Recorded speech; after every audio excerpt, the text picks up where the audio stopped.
Hi, I'm Lisa Hostetler-Brown, and I want to talk to you a little bit about the seller withholding affidavit. As the seller of the property, you have to fill out this affidavit to let us know if there's going to be any withholdings required on the HUD settlement statement at closing. So if you are a non-resident seller and you have gain and you're not otherwise exempt, then we will have to withhold an amount that is equal to 5 or 7% of your proceeds.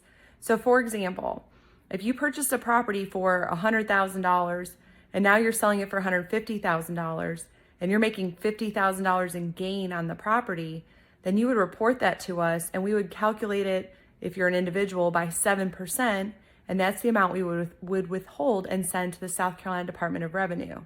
Then when you file your taxes, it'll be applied or whatever is necessary based on your tax status. So we don't tell you what the taxes are, we just report it and issue the check to them. So if you have any questions about this, it's really important that you contact your CPA so you know how to properly fill out the form.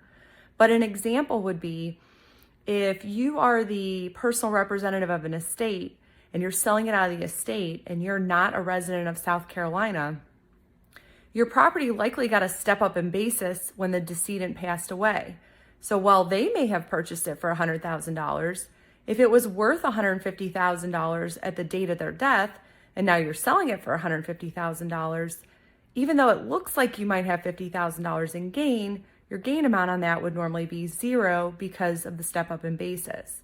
So again, if you have questions on this, you need to talk to your CPA, and it's very important that you fill out this form correctly and send it back to us in advance so we can put the proper amount on the HUD settlement statement, if anything. Please contact our office if you have any additional questions.